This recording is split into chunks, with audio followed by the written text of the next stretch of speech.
She was stripped of her packmark, thrown into a freezing blizzard, and told to die just because she refused to abandon a crying infant found in the snow.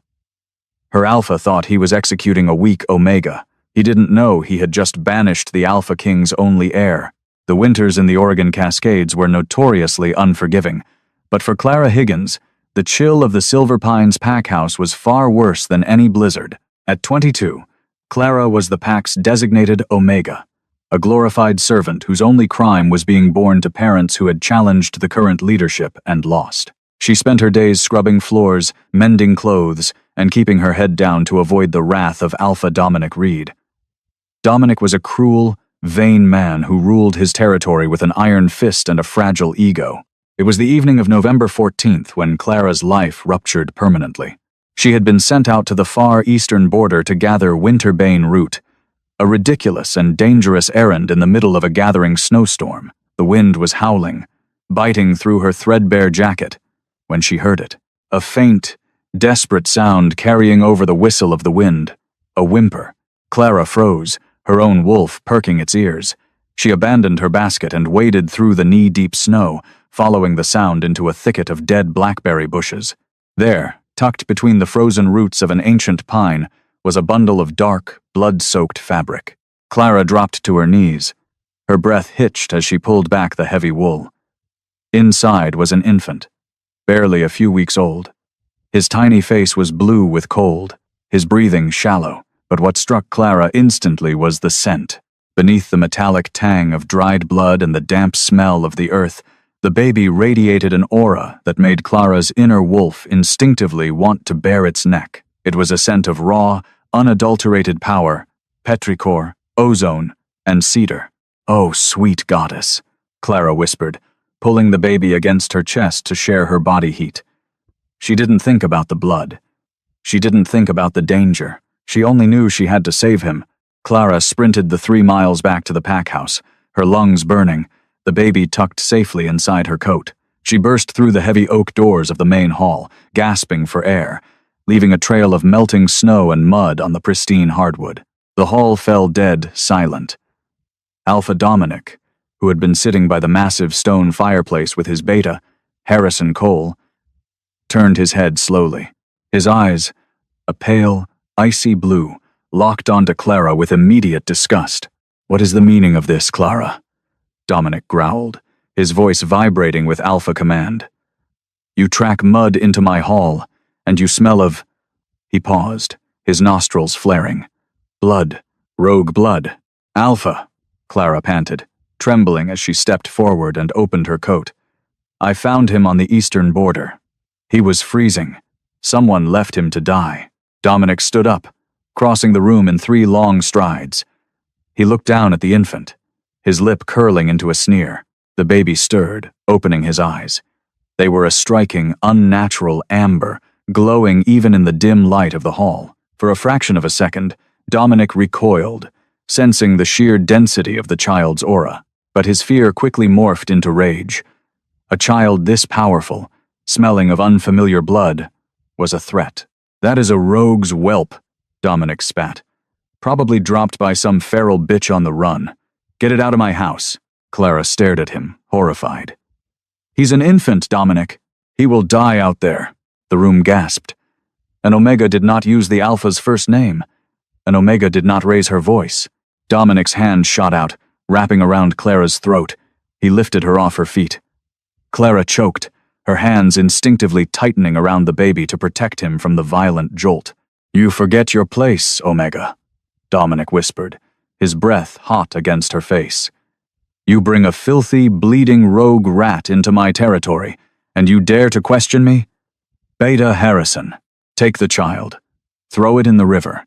Harrison stepped forward, reaching for the bundle.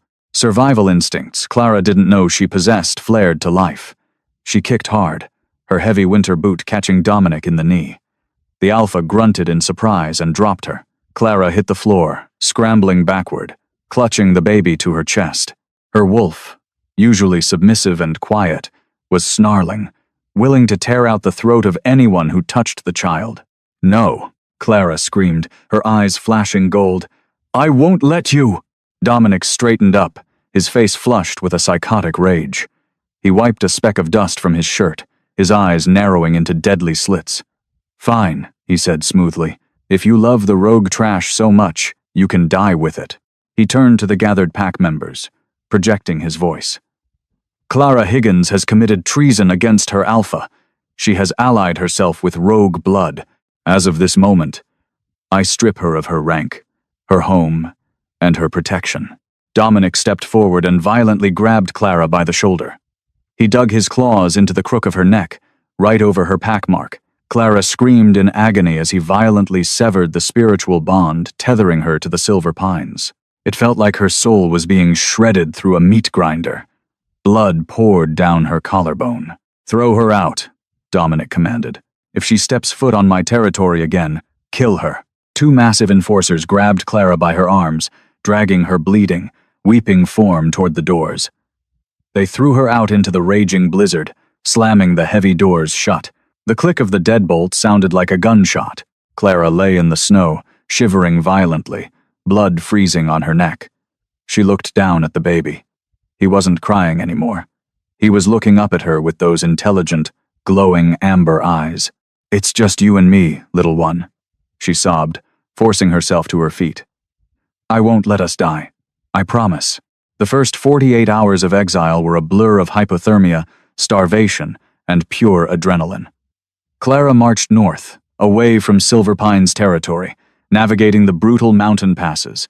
Miraculously, the baby whom she had started calling Leo seemed to generate an unnatural amount of body heat. Whenever Clara felt she was about to succumb to the frost, a warm, pulsing energy radiated from the child against her chest, reviving her. On the third day, Clara stumbled upon an abandoned hunter's cabin near the edge of the neutral zone, miles from anywhere. It was rotting and drafted, but it had a cast-iron stove and a stockpile of chopped wood.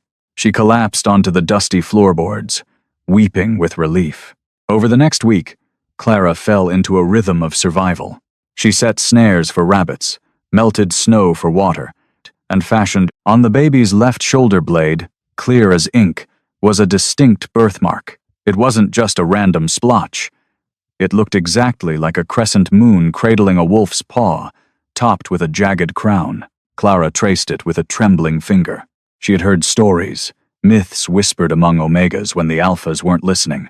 The royal mark. But that was impossible.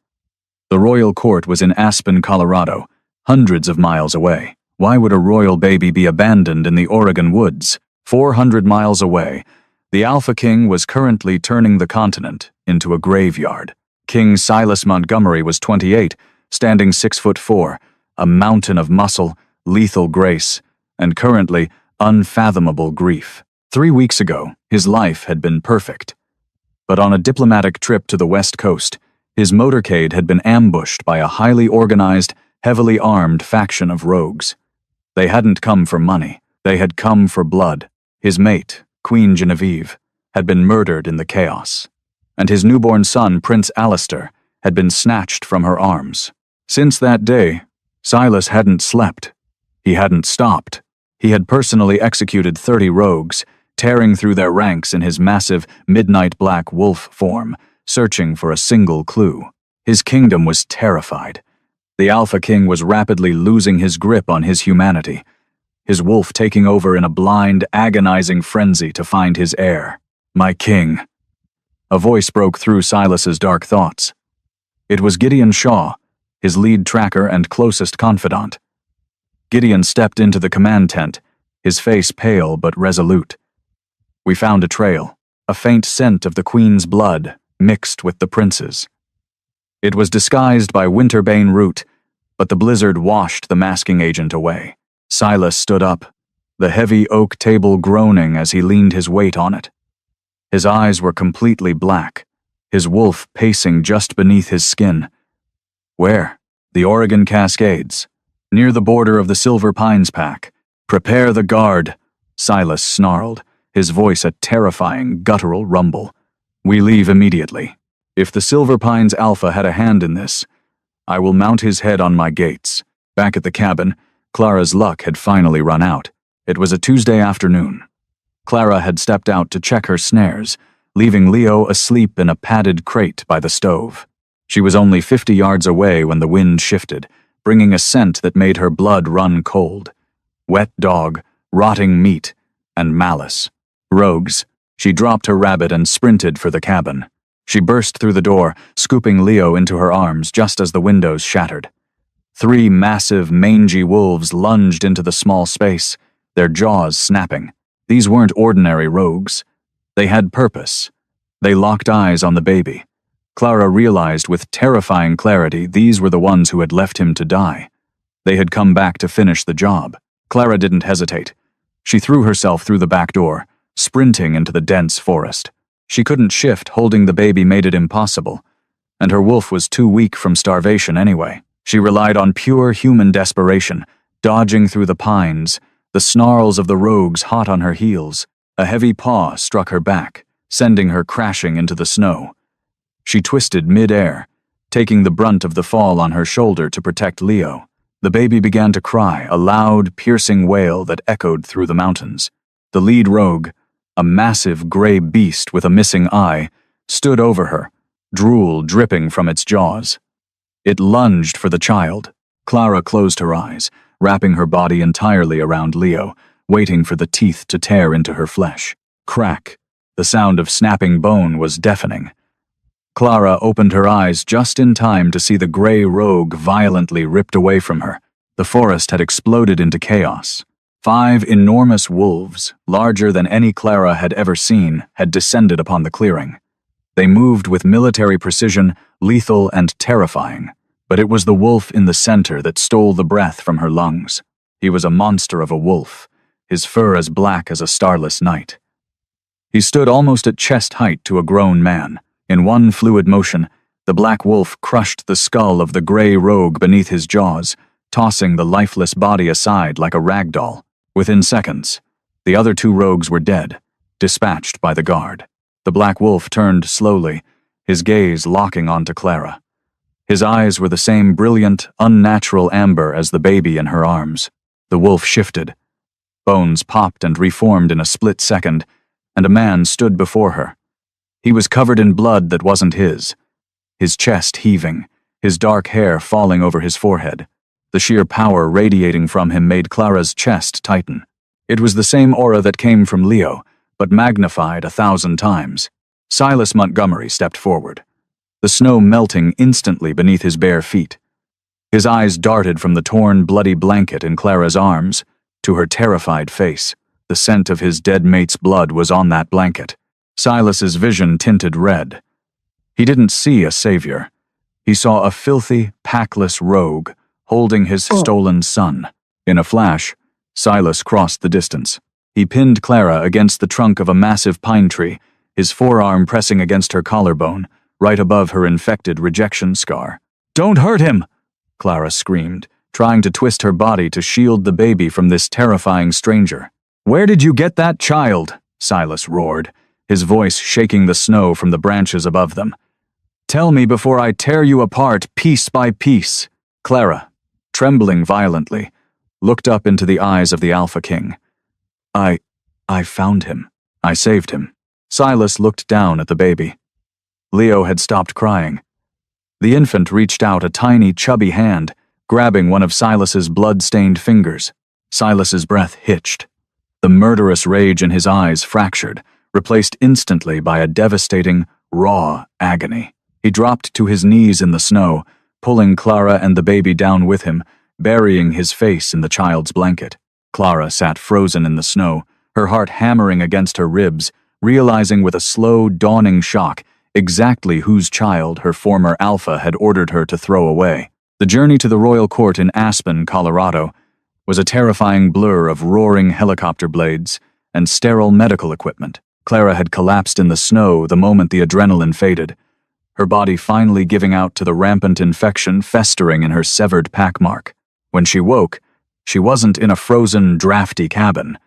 She was buried beneath a mountain of heated-down comforters in a room that smelled of antiseptic and expensive lavender. The walls were paneled in rich mahogany, and through the floor-to-ceiling windows, the snow-capped peaks of the Rockies loomed like silent sentinels. Clara jolted upright, her heart slamming against her ribs. "Leo!" she gasped, her hands frantically searching the empty bed beside her. "The prince is safe, Clara." The voice came from the shadows near the door. King Silas Montgomery stepped into the dim light of the medical bay. He was no longer covered in the gore of the forest.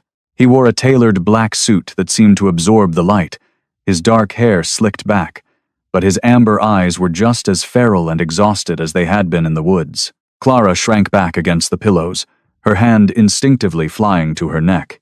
The ragged, torn flesh of her rejection scar had been cleaned, stitched, and bandaged, but the phantom pain of being packless still throbbed with every heartbeat.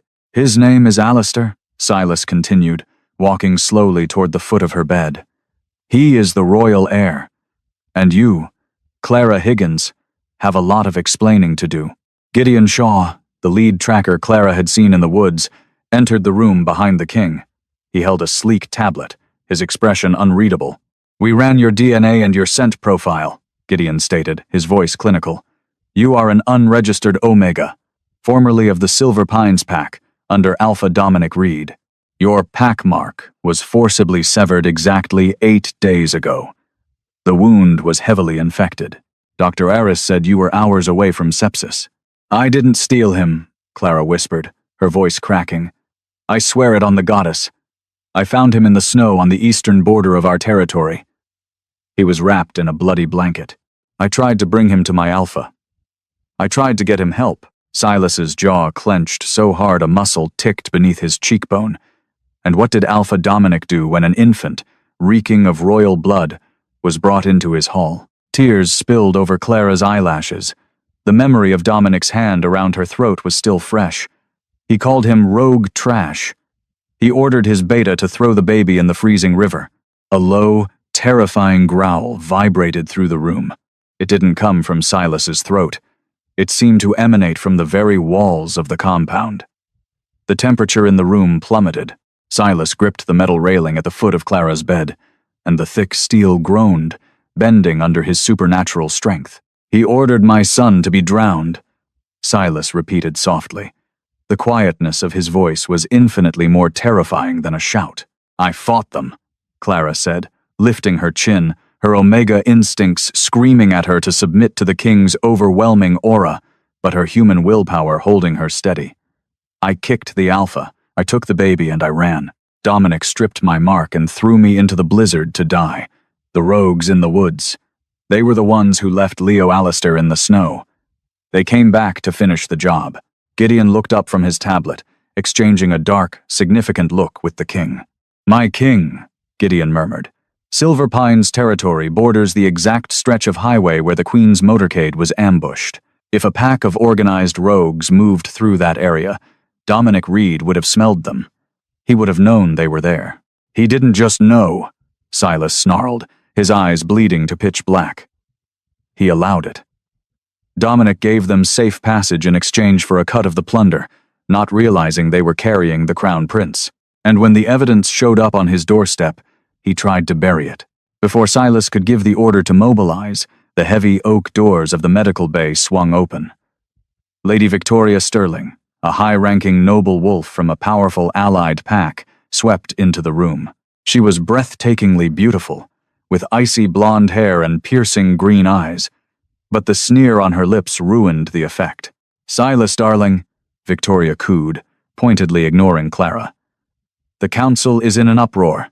The rumors are flying that you brought a packless, feral Omega into the royal compound.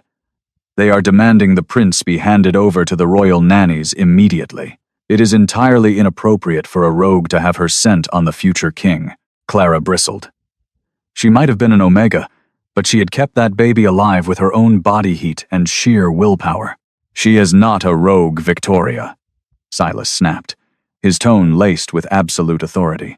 "She is the woman who saved my son's life when her own Alpha condemned him to death. She will be treated with the respect befitting a savior of the crown." Victoria's eyes narrowed as she finally looked at Clara, sizing up her pale skin and threadbare hospital gown. "She is an Omega, Silas. A broken one at that. She has no place here. Her place," Silas said, stepping between Victoria and Clara's bed, A protective barrier of pure alpha energy is wherever I deem it to be. Get out, Victoria. Flushed with embarrassment and rage, Victoria spun on her heel and stormed out. Silas turned back to Clara. The blackness had faded from his eyes, leaving behind a profound, exhaustion-laced gratitude. Rest, Clara. Dr. Aris will bring Alistair to you soon. He refuses to eat for the wet nurses. He only cries until he smells your scent. Clara let out a breath she didn't know she was holding, a small, watery smile touching her lips. I'd like that very much, Your Majesty. Call me Silas, he said softly, before turning to his beta. Gideon, assemble the Royal Guard. We are taking a trip to Oregon. 4 days later, Clara stood on the tarmac of the Aspen Royal compound, wrapped in a thick, luxurious sable coat that Silas had personally ordered for her. Her neck was still bandaged, but the infection was gone, and her strength had returned. In her arms, tightly bundled against the winter chill, was Prince Alistair. Silas stood beside her, flanked by 50 of the most lethal, highly trained enforcers in the North American continent. They were dressed in tactical black, their faces grim, their wolves practically vibrating beneath their skin with the anticipation of righteous violence. Are you sure you want to do this, Clara? Silas asked, his voice low enough that only she could hear over the whine of the jet engines. You don't have to face him. I can bring you his head on a silver platter if you wish. Clara looked down at Alistair, who was happily chewing on the collar of her coat. She thought of the years of abuse she had suffered at Dominic's hands, the degrading labor, the cruel taunts, and finally, the horrific agony of having her soul forcibly untethered from her home. I need to be there, Clara said firmly, meeting the king's amber eyes. I need him to see that he didn't break me, and I need him to know exactly what he threw away. Silas's lips twitched into a rare, dangerous smile, spoken like a true wolf. The flight to Oregon was swift and silent. When they landed at a private airstrip near the Cascades, a fleet of armored black SUVs was waiting. Clara rode in the lead vehicle with Silas, Gideon, and the prince. As they crossed the invisible boundary line into Silver Pines territory, Clara felt a phantom ache in her neck, but the overwhelming presence of the king beside her acted as an anchor, steadying her trembling hands. At the Silver Pines pack house, it was a typical, dreary Thursday. Alpha Dominic Reed was sitting at the head of his long dining table, feasting on a massive steak, surrounded by his sycophantic inner circle. Suddenly, the heavy double doors of the pack house didn't just open. They were violently blown off their hinges. Wood splintered and showered across the grand hall as two massive royal enforcers marched inside, their assault rifles slung over their shoulders, their eyes glowing with lethal intent. The hall erupted in panic. Dominic leapt to his feet, his beta Harrison drawing a weapon, but they froze instantly. The sheer, suffocating weight of an Alpha King's aura flooded the room, forcing every wolf in the hall, including Dominic, to their knees. It felt like gravity had suddenly quadrupled. Silas Montgomery strolled through the shattered doorway, his boots crunching loudly on the splintered wood. He didn't look like a grieving widower. He looked like the god of war. Alpha Dominic, Silas said, his voice echoing in the dead, silent hall. You have terrible security. Dominic, struggling against the oppressive aura, forced his head up. His face was pale with terror. King Silas, to what do we owe this profound honor? We received no word of your arrival. I am not here for pleasantries, Dominic, Silas said, stopping a few feet away from the kneeling Alpha. I am here regarding a border violation, specifically the heavily armed rogues you allowed to pass through your eastern mountain pass 3 weeks ago. Dominic swallowed hard, sweat beading on his forehead. My king, I assure you, we hunt rogues relentlessly. If any slipped through, it was an oversight. An oversight that cost me my mate, Silas roared, the sound physically vibrating the glass in the windows. Dominic flinched, curling inward. An oversight that resulted in my newborn son being left to die in a blizzard. Your son? Dominic stammered, his eyes wide with absolute horror. The puzzle pieces were slamming together in his mind, forming a picture of his own imminent execution. Silas turned his head toward the doorway. Clara, Come forward." The entire pack gasped as Clara Higgins stepped into the hall. She was no longer the frail, dirty Omega in threadbare clothes. Wrapped in royal furs, her chin held high, she radiated a quiet, unshakable strength. And in her arms, looking healthy and content, was the baby Dominic had ordered drowned. Dominic's jaw dropped. The color completely drained from his face, leaving him a sickening shade of gray. "Clara?" he whispered. "Hello, Alpha," Clara said, her voice steady and clear. "I told you he wasn't rogue trash." "You ordered my son drowned," Silas said, his voice dropping to a deadly whisper. He stepped closer to Dominic, grabbing the Alpha by the collar of his shirt and hoisting him to his feet. "You stripped a heroic woman of her mark, threw her into a blizzard, and tried to murder the heir to the throne." "I didn't know," Dominic shrieked, his Alpha facade completely shattering. He scrambled for excuses, tears of terror streaming down his face. "She smelled like a rogue. The baby smelled like blood. I was protecting my pack." "You were protecting your own pathetic ego," Silas growled. "You took bribes from the rogues who killed Queen Genevieve. We found the offshore accounts, Dominic. You sold your honor, and then you tried to murder my son to cover your tracks." Silas didn't give Dominic a chance to beg.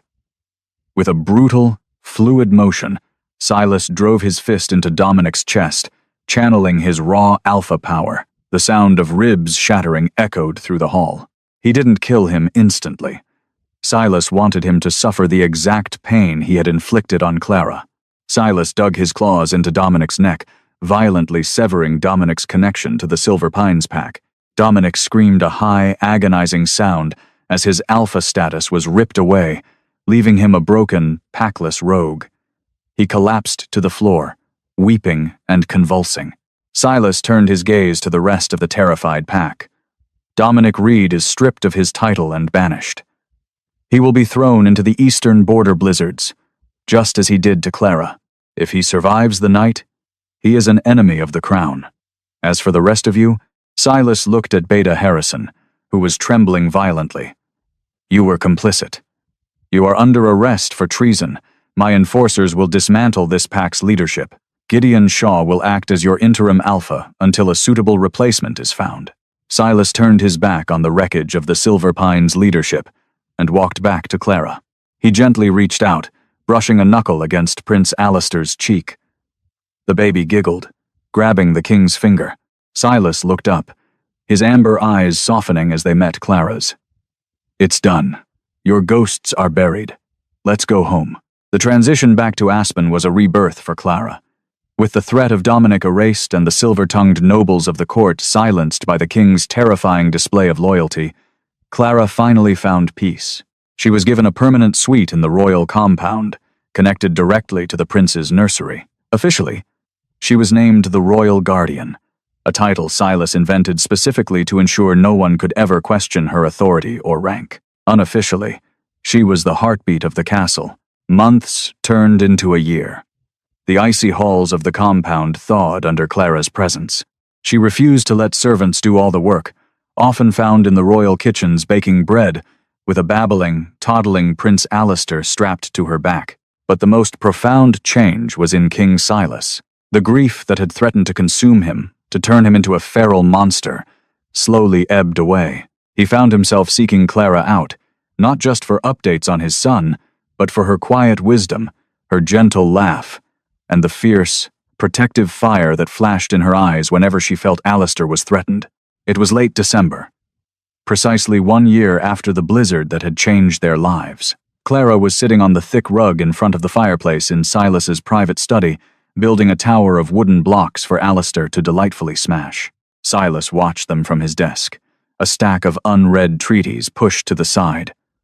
He stood up, pouring 2 glasses of amber liquid, and walked over, handing one to Clara before sitting on the rug beside her.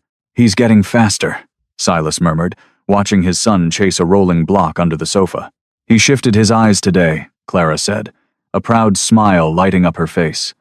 Just for a second. They went full gold. He's going to be incredibly powerful, Silas. Silas looked at Clara, really looked at her. The firelight danced across her face, highlighting the faint, silvery scar on her neck, a badge of honor rather than a mark of shame. He reached out, his large, warm hand gently tracing the line of her jaw. Clara's breath hitched. She looked at him, her heart skipping a beat. Over the past year, the deep gratitude and mutual respect had simmered into something profoundly intense, an undeniable gravitational pull between them. "He is powerful because he was raised by a warrior," Silas said softly. "You saved him, Clara. But I don't think you realize. You saved me, too." Clara leaned slightly into his touch, her eyes shining. "I didn't have anything to live for before I found him in the snow. You gave me a home, Silas. You gave me a family. I want to give you more," Silas whispered, his face moving closer to hers, the scent of petrichor and cedar wrapping around her like a warm blanket. "I want to give you everything. If you'll have me." Clara didn't answer with words. She closed the distance, pressing her lips to his. The kiss was gentle at first, a hesitant question, before it ignited into a fiery, desperate answer. It was a promise of healing, of shared futures, and of a bond forged not by a predetermined goddess, but by choice, sacrifice, and unbreakable loyalty. As they pulled away, resting their foreheads together, little Alistair babbled loudly, slapping a wooden block against Silas's knee. They both laughed, the sound bright and warm against the winter night outside. Clara pulled the little prince into her lap, resting her head against the king's shoulder. Finally, truly, safe. Clara Higgins was thrown into the snow to die as a discarded Omega, but her fierce compassion rewrote her destiny. By saving a helpless infant, she didn't just rescue the future Alpha King. She unexpectedly found her true family. From the frozen ashes of her rejection rose a formidable woman who would forever stand beside King Silas, turning a story of brutal betrayal into a legacy of pure, unwavering love.